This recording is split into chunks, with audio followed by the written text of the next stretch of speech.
ನಿನ್ನೆ ದುಬಾರೆ ಫಾರೆಸ್ಟ್ ನಲ್ಲಿ ಎರಡು ಸಾಕಾನೆಗಳ ನಡುವೆ ತೀವ್ರ ಕಾಳಗವೇ ನಡೆದೋಯ್ತು. ಕೊಡಗು ಜಿಲ್ಲೆಯಲ್ಲಿನ ಈ ಒಂದು ದುಬಾರೆಯಲ್ಲಿ ಅಂಜನ್ ಮತ್ತು ಮಾರ್ತಾಂಡ ನಡುವೆ ತೀವ್ರವಾದಂತಹ ಕಾಳಗವೇ ನಡೆದೋಯ್ತು. ಇದಕ್ಕೆ ಕಾರಣ ಅಲ್ಲಿ ಮಕ್ನ ಆನೆ ಒಂದು ಬಂದೋಯ್ತು ಎನ್ನುವಂತದ್ದು ಈಗ ಮೂಲಗಳಿಂದ ತಿಳಿದು ಬರ್ತಾ ಇದೆ.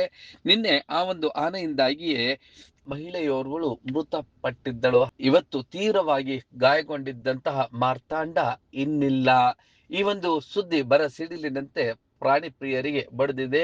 ಕಂಜನ್ ಆನೆ ದಾಳಿ ನಡೆಸಿದಂತ ಸಂದರ್ಭದಲ್ಲಿ ಮಾರ್ತಾಂಡ ತೀವ್ರವಾಗಿ ಗಾಯಗೊಂಡಿತ್ತು. ಸೊಂಡಿಲನ್ನ ಅದರ ದೇಹದ ಒಳಗೆಯೇ ನುಗ್ಗಿಸಿತ್ತು ಕಂಜನ್. ಹಾಗಾಗಿ ಗಂಭೀರವಾಗಿ ಗಾಯಗೊಂಡಿತ್ತು ಸೊಂಡಿಲು. ಹಾಗೆ ದೇಹದ ಹಲವು ಭಾಗಗಳಲ್ಲಿ ಕಂಜನ್ ನಡೆಸಿದಂತಹ ದಾಳಿಯಿಂದಾಗಿ ತೀವ್ರವಾಗಿ ಗಾಯಗೊಂಡು ಚಿಕಿತ್ಸೆಯನ್ನ ನೀಡಿದ್ರು ಕೂಡ ಚಿಕಿತ್ಸೆ ಫಲಕಾರಿಯಾಗಿದೆ. ಇವತ್ತು ನಮ್ಮನ್ನ ಅಗಲಿದೆ. ಇದು ಪ್ರಾಣಿ ಪ್ರಿಯರಿಗೆ ಬರ ಸಿಡಿಲಿನಂತೆ ಬೆಳೆದಿದೆ.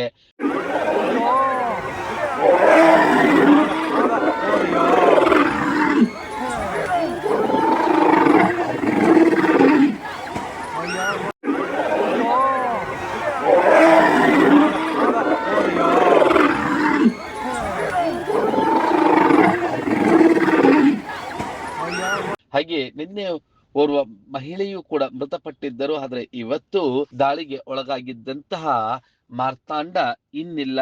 ಮಾರ್ತಾಂಡ ಹಲವು ಬಾರಿ ಮೈಸೂರು ದಸರೆಯಲ್ಲೂ ಕೂಡ ಪಾಲ್ಗೊಂಡಿದ್ದಂತಹ ಸಾಕಾನೆ ಆಗಿತ್ತು. ಇವತ್ತು ಮಾರ್ತಾಂಡ ನಮ್ಮನ್ನ ಅಗಲಿದ್ದಾನೆ. ಇದರಿಂದಾಗಿ ಪ್ರಾಣಿ ಪ್ರಿಯರಿಗೆ ಈ ಒಂದು ಸುದ್ದಿ ತೀವ್ರವಾಗಿ ಬರ ಸಿಡಿಲಿನಂತೆ ಬಡಿದಿದೆ. ಹಾಗಾಗಿ ಒಂದಷ್ಟು ಎಚ್ಚರಿಕಾ ಕ್ರಮಗಳನ್ನ, ಅದು ವನ್ಯಜೀವಿಯೇ ಸರಿ, ಅದನ್ನ ಎಷ್ಟೇ ಪೋಷಿಸಿದರು ಮತ್ತು ಆ ವನ್ಯಜೀವಿಗಳ ಸುತ್ತಮುತ್ತಲು ಯಾವ ಪ್ರಾಣಿಗಳು ಬಂದಾಗ ಉದ್ರೇಕಕ್ಕೆ ಒಳಗಾಗ್ತವೆ ಎನ್ನುವುದನ್ನ ಆ ಒಂದು ಪಾಲಕರು ಗಮನಿಸಬೇಕಾಗತ್ತೆ, ಅಧಿಕಾರಿಗಳು ಗಮನಿಸಬೇಕಾಗತ್ತೆ. ಆ ರೀತಿಯಾಗಿ ಅವುಗಳನ್ನ ಪೋಷಿಸಬೇಕಾಗತ್ತೆ. ಹೀಗೆ ಮಕ್ನ ಆನೆ ಬಂದಿದ್ದರಿಂದಲೇ ಕಂಜನ್ ತೀವ್ರ ಆಕ್ರೋಶಗೊಂಡಿದ್ದ.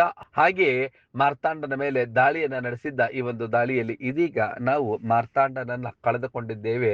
ಇದೊಂದು ಸುದ್ದಿ ಬರ ಸಿಡಿಲಿನಂತೆ ಎಲ್ಲರಿಗೂ ಕೂಡ ತೀವ್ರ ಶಾಕ್ ನೀಡಿದೆ. ಮುಂದೆಂದೂ ಕೂಡ ಈ ರೀತಿಯಾದಂತಹ ಕಾಳಗಗಳು ನಡೆಯದಿರಲಿ, ಈ ರೀತಿಯಾಗಿ ವನ್ಯಜೀವಿಗಳು ನಮ್ಮನ್ನ ಅಗಲದಿರಲಿ ಎಂಬುದೇ ನಿಮ್ಮ ಬ್ಲೂಮ್ ಟಿವಿಯ ಆಶಯವಾಗಿದೆ.